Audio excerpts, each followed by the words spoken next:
Hi guys, welcome back to another video. My name is Rin, and today I thought it'd be fun to talk about my most frequently used art supplies, or art supplies that I guess like to use the most. So I'm gonna split this up into 3 different sections. So I'll do sketching and drawing as one section. The second section I'll do is kind of like watercolor, or like I guess painting, mostly watercolor because I only do watercolor now.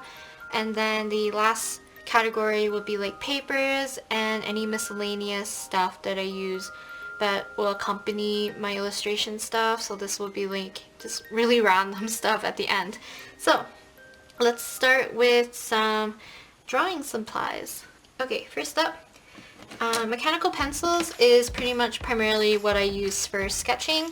So I usually use the Bic pencils, and these are 0.5, and the reason why I use Bic so much is actually because they're just readily available. I could just, go to Walmart, buy a few of these, and they're fairly cheap, but they're quite nice. They're sturdy, they're a nice weight. I used to switch between different weights of pencils. I do have like a lot of different kind of mechanical pencils, like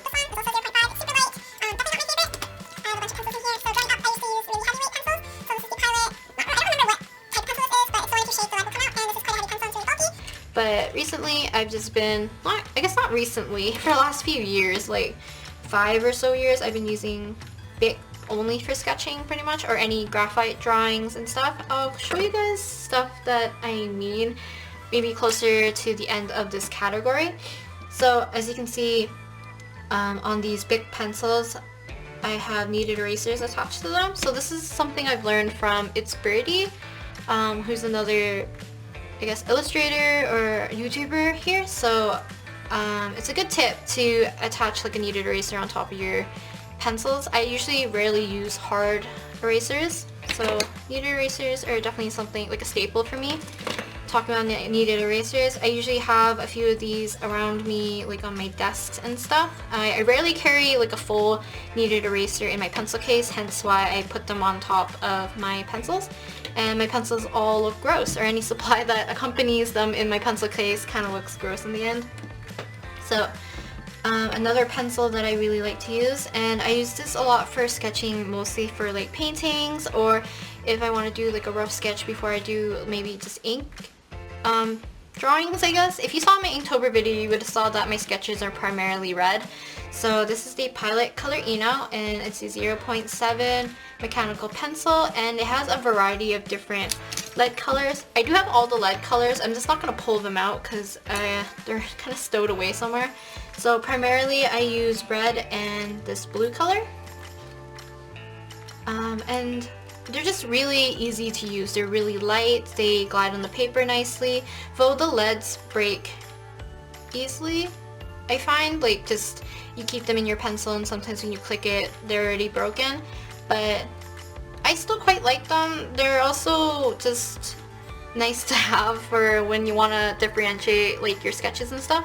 The other 2 colors I do use seldomly is the light blue and the pink. So also for sketching, I like to use the Col-erase. Now this is something that it took me a while to get used to. When I used to use these in one of my other sketchbooks, I actually really hated these. Probably because I was comparing it to my Pilot Color Eno. I didn't like the fact that you had to keep sharpening it. I didn't like how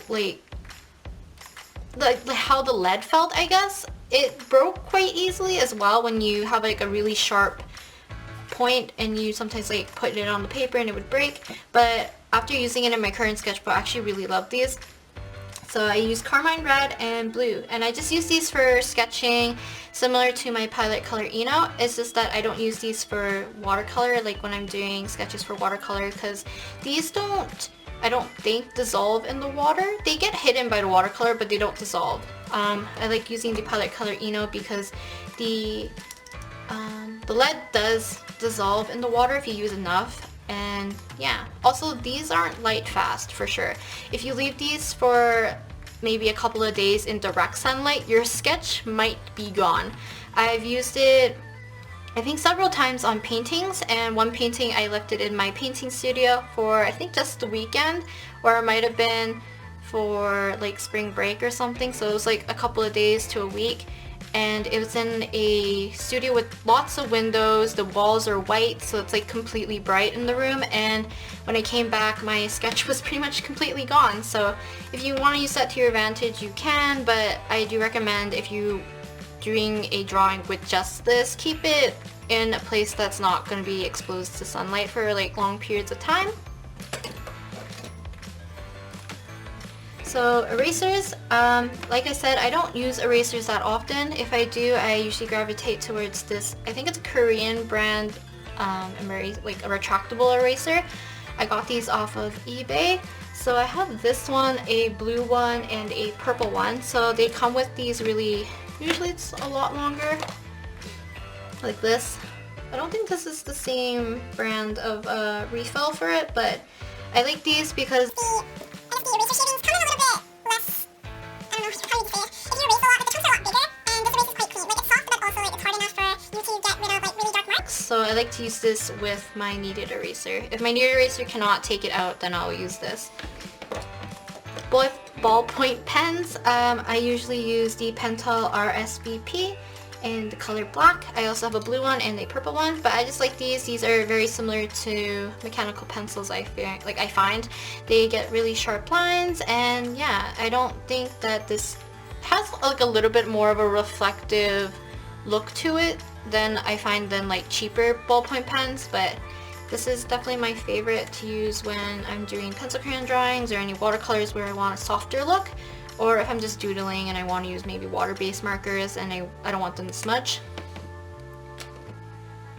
So I'll show you guys that this is my current sketchbook, and you guys probably seen this one the most. So this sketchbook is from Epow from Instagram, or Eeks on Twitter. I'll leave like her information in the description, along with the rest of the art supplies and everything, as well as I'll put some text on the screen so that you guys can just keep up while watching it. So this paper is really thick paper, and it's great for like a bunch of different mediums, so I have a bunch of swatches on here. So I marked them off so that you guys can see what I tend to use mediums for. So this is using the same mechanical pencil that I usually use. Like, I don't really have too much of a preference when using mechanical pencils. So that's a graphite drawing. I have another one in here. I don't do too much just pure graphite drawing anymore, since I mostly want to do illustration stuff. Here's another one. And then this is with the Prismacolor Col-erase. Yeah. Really fun to use. Another thing I'm not probably going to show in this video, but I do like to use is, I think it's Krylon. It might be a different brand, but it's a workable fixative, so to spray in your sketchbooks so that your pages don't smudge together when you close them. So this is the blue and then the red Prismacolor Col-erase pencil crayons, or pencils. And then for pencil crayons, I use the Prismacolor Premier pencil crayons, so that's for any of these kinds of drawings, or even just using them for doodles. Let me see if I have them in here. Yeah, for any kind of doodles, I like to do them with pencil crayons. Front cover was done with pencil crayons.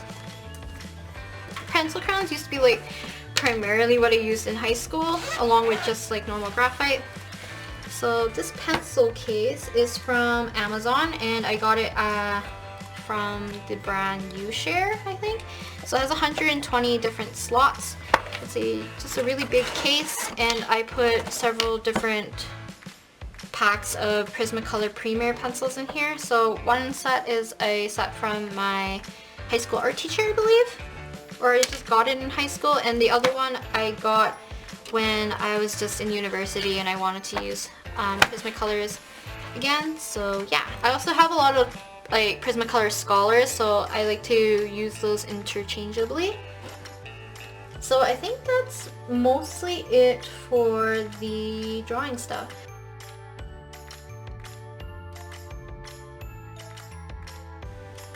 So let's move on to watercoloring supplies. Okay, So the first few watercolor supplies I'm going to be talking about is here.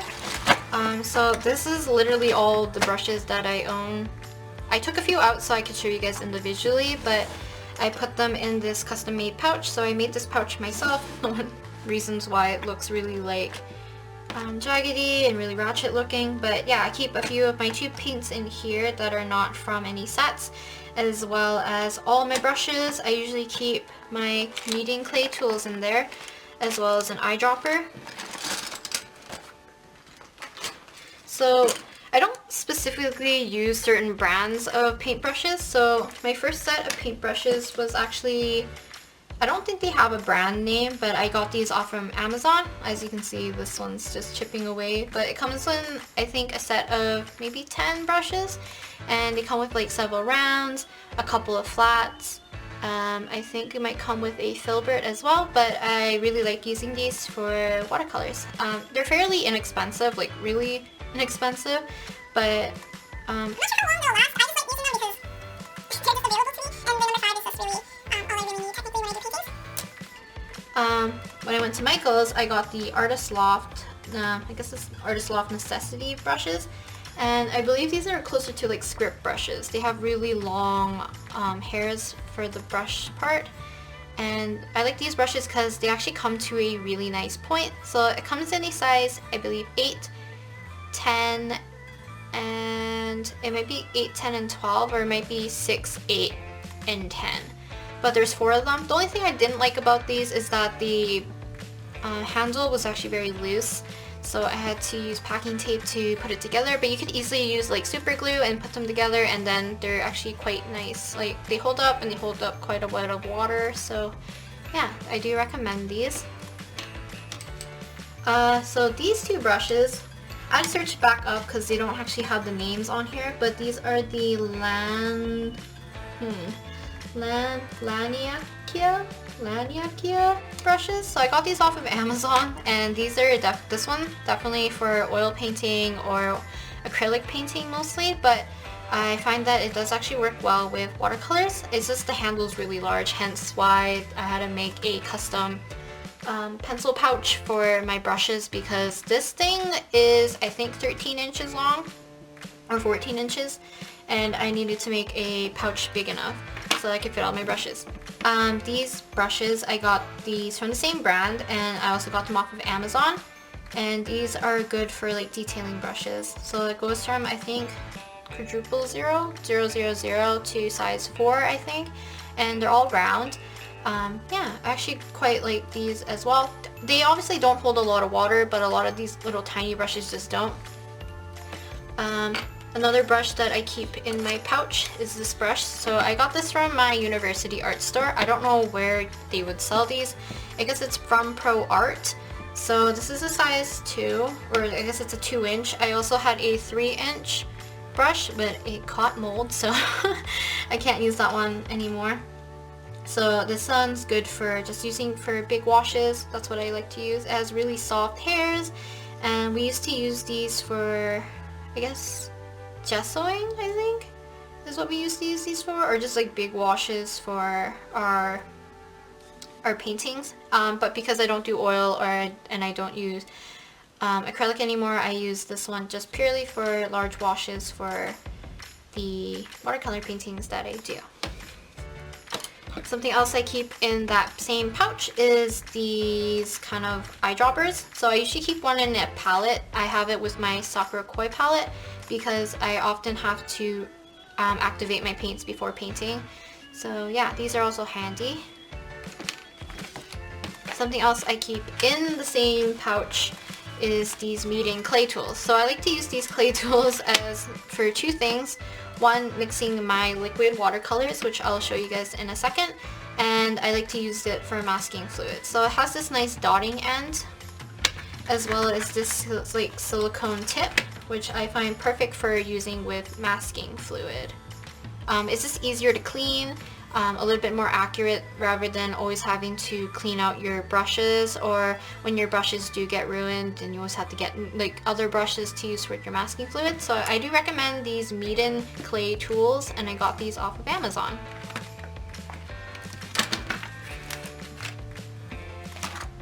The masking fluid that I really like to use is this incredible white mask liquid Frisket.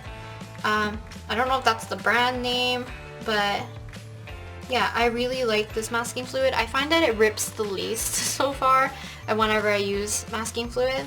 But yeah, I got this, Grafix must probably the brand, I guess. But I also got this off of Amazon. Let's see. I'm just going to show you guys a few of my liquid watercolors because I have them in a case down there. So liquid watercolor I like to use like just seldomly for larger pieces usually, or if I want something to be a bit more permanent and I can do like washes on top without worrying that these will like bleed or lift. So I have a bunch of these, and these are the Dr. P.H. Martins, and I got them from Michael's.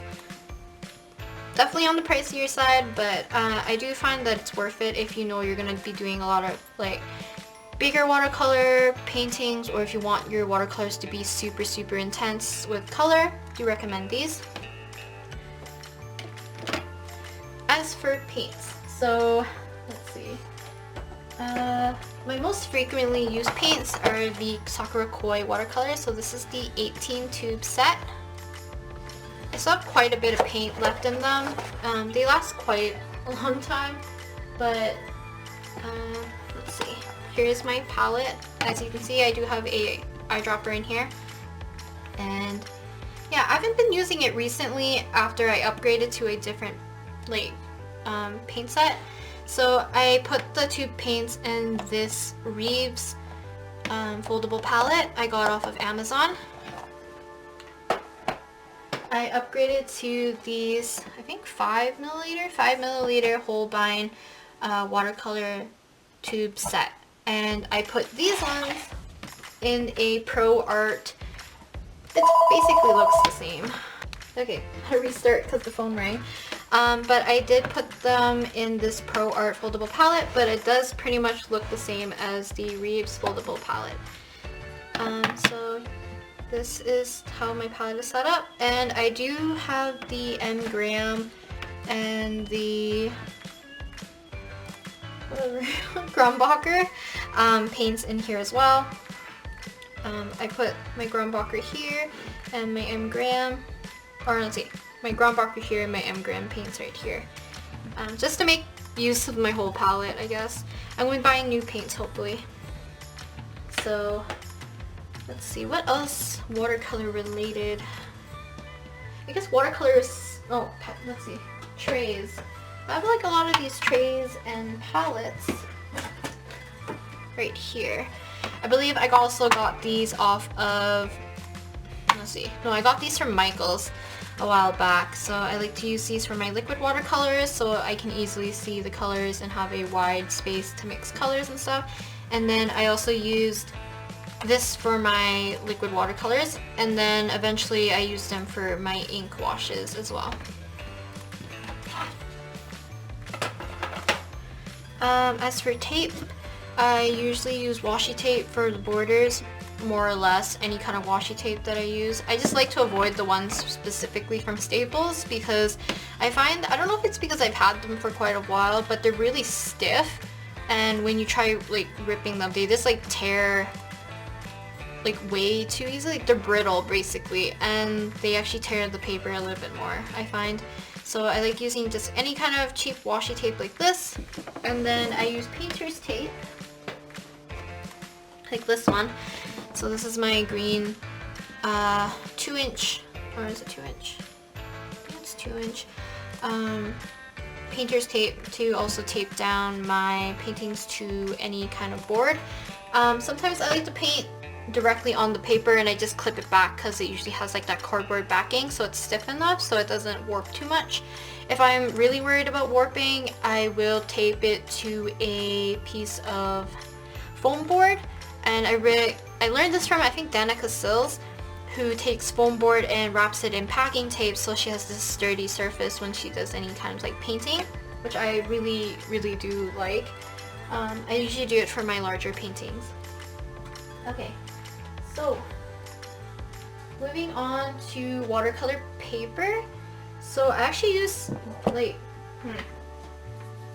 quite a bit of different sketchbooks for watercolor painting. So this is my first watercolor journal that I use. So this is the Pentalic watercolor journal in the size 5x8, I believe. This is like by far I think my favorite watercolor journal to use. I just like how the colors show up on this paper, and it's just fun to use such a small size. Yeah, so I really enjoyed this one. All the paper I will be showing you are 300 GSM or 140 L-beams or pounds, so just bear that in mind. So I'm not gonna like reiterate how much the paper weighs and stuff. So this is also from Pentalic, and this is the watercolor field book, I believe. Yeah, I actually really enjoyed this one as well. The texture of the paper is nice. It holds up a lot of washes. You can do a variety of different things like larger washes and stuff, or like small details. Really enjoyed this one. And then my current watercolor sketchbook is this soft color watercolor sketchbook from Strathmore, and this is the 400 series paper. Yeah, I actually really like this paper as well. It's great. The color is very vibrant. I usually have I have a piece of chipboard in here so that the cover is a bit more sturdy. And yeah, let's see, miscellaneous paper. So I have this empty husk, I guess, of a watercolor pad. So this is what I was talking about, like that cardboard backing. So this is the Strathmore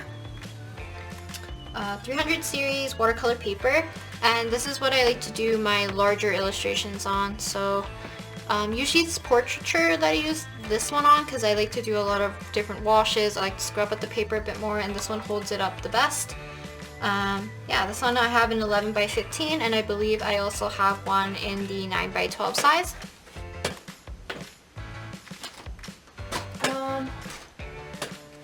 So this one, so the Canson XL watercolor paper, this one's the 9x12, but I also have the 11x15 as well. And I like to use these for my chibi watercolor paintings that are a lot larger. So usually you guys saw these from like the, let's see, Moonwalker one from Hip Hop, or not Hip Hop, Performance Unit, Hip Hop Units, What's Good, and Vocal Units Come to Me illustrations. So those speed paints were all done on this kind of paper from Canson. As for kind of like graphite drawing, markers, pencil crayons, I like to use Bristol or cardstock. So this is Strathmore's Bristol smooth surface Bristol paper, and this is also from the 300 series. And then I use any kind of cardstock. I usually buy it from Staples, I believe, and I like to use that for pencil crayons as well. So other miscellaneous stuff is in here. I have a bunch of different binder clips. I find these necessary just for like sketchbooks, watercolor painting, like all of that jazz. I find it's just helpful to keep your paper just like staying down. Just to show you guys, let's see.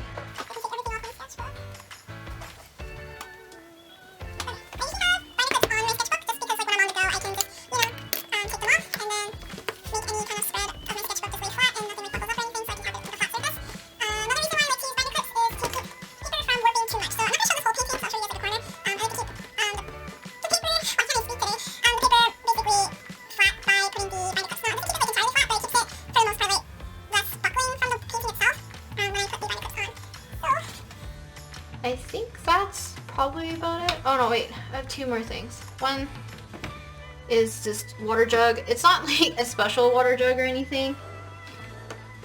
It's just a dairy-free raspberry lime like sherbet jar thing that I use to carry my water and stuff. So I don't usually use mason jars anymore. Mason jars, jam jars, you can use yogurt containers to hold any of your water that you want to use for when you're painting. So this is just Bounty that I like to use for blotting.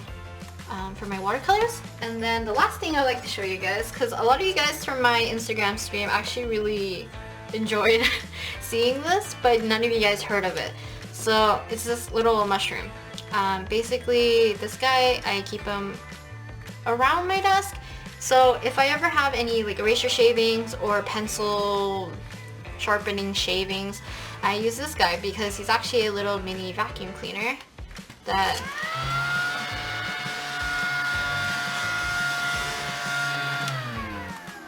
hopefully that wasn't too loud.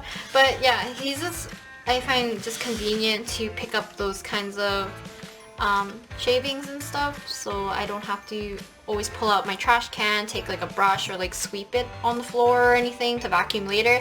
I just like having this guy near me so I can just quickly clean stuff up and keep my desk fairly clean. So I think that's it for the majority of the supplies that I like to use. Some other supplies that I do use is that I do have a few Copic markers that are just in the neutral gray tones, and then I have miscellaneous markers from just brands like either from Walmart or I do have like the Studio Series Copic markers, alcohol markers. I'm planning on getting some more markers in the future. I'm really liking how markers look recently.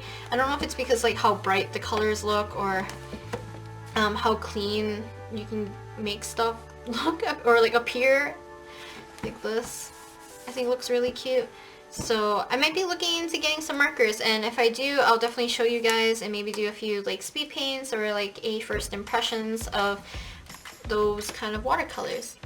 Or watercolors, markers. My brain's not working.